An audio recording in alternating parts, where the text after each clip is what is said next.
J'aimerais remercier M. Doré d'avoir parachevé mon stade, d'avoir gardé mes expos, d'avoir poursuivi mon métro, bref, d'avoir un peu de suite dans mes idées. Ça fait bon aujourd'hui, M. Drapeau. 9h30. Ah, j'allais oublier. Ah, ben oui, mercredi. C'est le comité exécutif. Est-ce que vous voulez que j'y aille?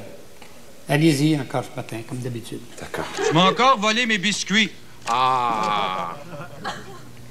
Non, Pierre, jamais j'accepterai que tu me parles sur ce ton-là. Même si parfois j'ai des allures de visionnaire, s'il vous plaît, prenez-moi pas pour mauvaise pierre. Je suis rien qu'un gars, pas un ordinaire. Charlevoix, qu'est-ce qui t'est arrivé? J'en reviens pas. Après tout ce que j'ai fait pour toi, ça valait la peine de faire 3 shows dans le boucan par soir. On vient de l'entendre, il nous a fait rire, il nous a ému aussi beaucoup, Jean-Guy Moreau. On rejoint maintenant un ami d'enfance, quelqu'un qui a été très important dans la vie de Jean-Guy Moreau, vice et versa. Robert Charlebois à Paris, bonsoir. Bonsoir, Patrice. Robert Charlebois, racontez-nous, vous l'avez raconté plus tôt aujourd'hui, vous avez été important dans le début de sa carrière à M. Moreau. Vous l'avez en quelque sorte poussé à faire ce qu'il a fait ensuite. Ben oui, parce qu'il voulait faire du mime, Jean-Guy, un peu comme le mime Marceau, puis il avait fait l'école des beaux-arts. Enfin, il était visuel et silencieux. Puis un jour, ben, il nous a fait un Brassens comme ça. Puis là, j'ai dit, mais c'est fantastique. Es-tu capable d'en faire un autre, puis un autre?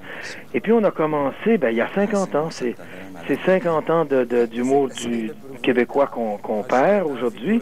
On a commencé à Granby, dans une petite boîte, et nos parents étaient venus nous voir, puis ils étaient là incognito, puis ils étaient allés voir le patron à la fin, puis il avait dit, écoutez, on a vu beaucoup de shows dans notre vie, mais ces deux petits gars-là, là, ils ont du talent comme on n'a jamais vu. Puis le gars, il savait pas que c'était nos parents, il dit, hey, les gens ont tellement aimé ça, vous venez la semaine prochaine.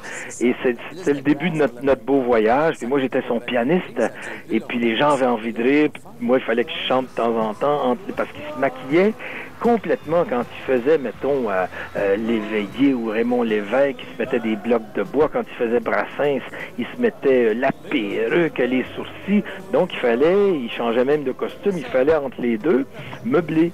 Il m'a beaucoup aidé pour mes chansons parce que les gens étaient exigeants, les gens avaient envie de rire. Puis moi, pendant que je chantais, ils regardaient leur montre et on a vraiment tout appris ensemble. On a commencé ensemble à Granby. Et la dernière fois que je l'ai vu, là, j'en frissonnais aujourd'hui parce que c'était à Granby. C'était le mois dernier. Puis je trouvais j'avais trouvé fatigué, maigri. Il m'avait dit, j'ai arrêté de boire, tout ça, mais c'était plus mon Jean-Guy là, que je connaissais parce qu'ils ont quand même fait 150 shows avec la boîte à chansons. Ben oui, et d'ailleurs, Robert Charlebois, c'est vous qui, il y a peu de temps, est allé le rechercher en quelque sorte parce qu'il y a eu, il faut le dire, une traversée du désert. Il y a eu des années plus difficiles, vous disiez aussi. Il savait c'était quoi brûler la chandelle par les deux bouts, lui. Oui, il a vécu la pédale au plancher toute sa vie. Autant la chair des femmes que la bonne chair, que le bon vin, etc. Et puis c'était, comment vous dire, un gars qui était tellement trop doué pour tout. Tout le monde a eu des traversées du désert, mais Jean-Guy a fait beaucoup de corpo. Il est sorti de la parade, il est revenu. À un moment donné, il est avec Thierry Leluron, dont il est un des maîtres, et puis même mes copains ici, comme Patrick Sébastien, Laurent Gérard. C'est le premier au monde qui a fait des shows d'1h30 d'imitation, en mêlant les artistes de variété, les politiciens, en faisant des sketchs, souvent assez acides, assez violents. Et puis, mais ces gars-là, comment vous dire, c'est un maître. Ah, tout à fait. Et puis, comment vous dire, mon Dieu, à un moment donné aussi, il répétait avec le Luron pour faire les Drucker, puis il a eu son premier pontage en 85, et Dominique Michel l'a remplacé au pied levé. Donc, il y a eu des malchances dans sa vie, mais il a bien vécu. Il a bien vécu, puis il a vécu vite, puis il a vécu en double. Mais c'est toujours l'âge, on dit 69, 70 ans pour un homme. C'est trop jeune, 68 ans pour s'en aller. Mais j'ai jamais vu quelqu'un s'en aller aussi vite. Puis moi, ben, vu que c'était mon meilleur ami, puis mon plus vieil ami, je le connaissais depuis l'âge de 9 ans, ben, faut vous dire, j'ai beaucoup de peine. Puis on vous comprend tout à fait. Puis c'est ironique. Je vais finir là-dessus, Robert Charlebois. Vous dites, il a commencé, il faisait du mime. Oui. Il nous a tellement émus avec ses paroles parce qu'il n'imitait pas uniquement, il faisait dire des choses à ces personnages-là. Oui. Il incarnait l'âme des gens qui l'imitaient, puis quelquefois, il devenait plus grand qu'eux. Ouais. On va se souvenir autant de l'imitation de Drapeau que du vrai Drapeau. Tout à fait. Et c'est vrai pour l'évêque, et c'est vrai, c'était le meilleur Brassens, Félix. Son Ferland était plus drôle que le vrai, mais... Et oui, c'était, en fait, on perd vraiment quelque chose. Là, on perd beaucoup.